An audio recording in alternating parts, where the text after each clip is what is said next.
बिस्मिल्लाहिर्रहमानिर्रहीम। टॉपिक है फैक्टराइजेशन। हम फैक्टराइजेशन की डेफिनेशन पर बात करते हैं। सादा अल्फाज में फैक्टराइजेशन का मतलब है कि फैक्टर्स बनाना या फैक्टर्स बनाने का प्रोसीजर। मिसाल के तौर पर डिस्ट्रीब्यूटिव प्रॉपर्टी है A B plus A C is equal to A into B plus सी।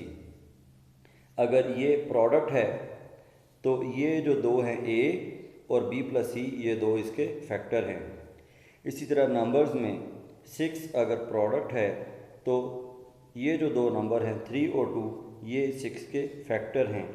क्योंकि 3 और 2 ऐसे दो नंबर हैं जिनको मल्टीप्लाई करने से ये प्रोडक्ट आता है, तो फिर ये 3 और 2 6 के फैक्टर्स कहलाएंगे। मतलब ये हुआ कि इसकी डेफिनेशन यूँ भी बयान की जा सकती है कि ऐसे दो नंबर जिनको मल्टीप्लाई करने से प्रोडक्ट आ जाए तो वो दो नंबर जो हैं वो उस प्रोडक्ट के फैक्टर कहलाते हैं। ये तो थी फैक्टराइजेशन की डेफिनेशन। चलिए अब हम इसमें फैक्टराइजेशन में जो सबसे पहला जो प्रोसीजर चैप्टर 5 9th क्लास का जो है उसमें जो बताया गया है या डिस्कस किया गया है वो है फैक्टराइजेशन बाय टेकिंग कॉमन।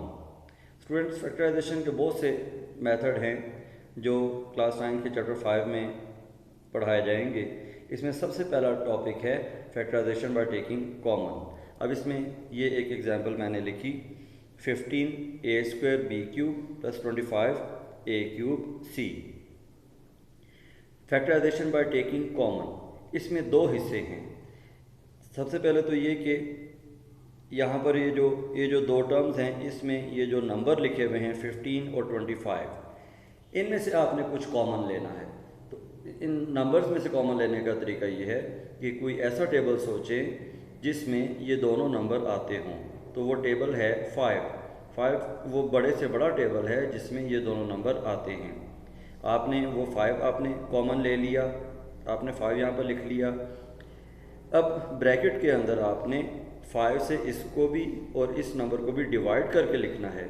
5 3 * 15, यहाँ पर 15 की जगह पर 3 लिखेंगे और यहाँ पर 25 की जगह पर यहाँ पर 5 लिखेंगे। तो ये तो था नंबर्स को कॉमन लेने का तरीका। अब इसमें स्टूडेंट्स आपको कुछ अल्फ़ाबेट्स भी नज़र आ रहे हैं।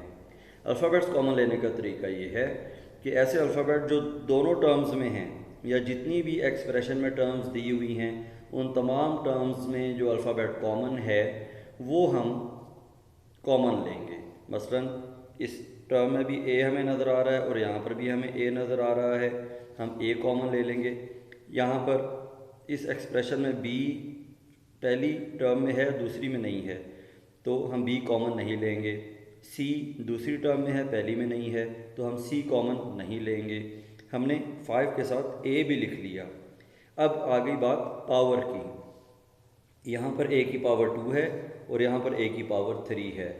तो सवाल यह है कि कौन सी पावर हम कॉमन लेंगे। तो जो कॉमन जो अल्फ़ाबेट है उसकी जो दोनों टर्म्स में जो छोटी पावर है या जितनी भी टर्म्स दी हुई हैं उनमें कॉमन अल्फ़ाबेट की सबसे छोटी पावर वो हम कॉमन लेंगे। कॉमन लेने से मुराद है बेसिकली डिवाइड करना।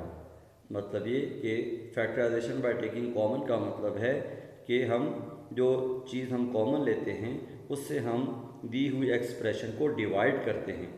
हमने 15 और 25 को 5 से डिवाइड किया। इसको हम दूसरे अल्फाज में यूँ कह देते हैं कि हमने 5 कॉमन लिया। अब जब हमने ये कहा कि हमने a इन दोनों टर्म्स में से कॉमन लिया और a की पावर 2 हमने कॉमन ली, तो इसका मतलब है कि हम a² से इस टर्म को भी और इस टर्म को भी डिवाइड करके लिखेंगे। इसको सादे अल्फाज में यूँ बयान किया जाता है कि हमने कॉमन ले लिया। अब a² जब हम कॉमन लेंगे तो अंदर कैसे लिखेंगे, a² को हम a² से डिवाइड करते हैं बेसिकली जहन में। यहाँ पर मैंने आपकी सहूलत के लिए यहाँ पर लिख दिया, इसको लिखने की ज़रूरत नहीं होती, ये प्रोसीजर हमने जहन में करना होता है। जब हम इस a² को इस a² से डिवाइड करेंगे, a² डिवाइड बाय a², ये a² जब ऊपर जाएगा तो ये पावर 2 जो है ऊपर जाकर -2 हो जाएगी और +2 -2 a की पावर 0 और 1 आंसर आएगा, जो कि 1 जब 3b³ से मल्टीप्लाई होगा तो 3b³ ही आ जाएगा। तो आप यूँ भी कह सकते हैं कि ए स्क्वायर से इसको डिवाइड करें, या यूँ कह लें कि ए स्क्वायर हमने कॉमन ले लिया और कुछ भी नहीं बचा ए में से। तो अब आइए बी क्यूब की तरफ। बी क्यूब जो चीज़ हमने कॉमन यहाँ से नहीं ली थी वो हम यहाँ पर लिखेंगे। नेक्स्ट टर्म में हमने 25 की जगह पर तो 5 लिखा हुआ है। ए क्यूब को जब हम ए से डिवाइड करेंगे तो ये ए स्क्वायर ऊपर जाकर ए की पावर 3 माइनस 2 1, ए की पावर 1, यहाँ पर हम ए लिखेंगे। और सी जो हमने कॉमन नहीं लिया था वो भी हम यहाँ पर लिखेंगे। या यूँ दूसरे अल्फाज में हम इसको यूँ भी बयान कर सकते हैं कि हमने जब ए स्क्वायर कॉमन ले लिया, यहाँ पर ए क्यूब था, तो ए क्यूब में से पावर 3 में से 2 निकाल दी तो ए बच गया। इसको हम यूँ भी बात कर सकते हैं, अल्फ़ाबेट्स की पावर जो है वो कॉमन जो ली वो माइनस कर दी और जो बाकी बचा वो हमने यहाँ पर लिख लिया। तो ये है procedure factorization by taking common, जिसमें ये बयान किया गया कि बाय टेकिंग कॉमन का मतलब जो चीज़ हमने कॉमन ली जाती है उससे हमने टर्म्स को डिवाइड करके हमने यहाँ पर लिखना होता है। तो ये था procedure factorization by taking common का।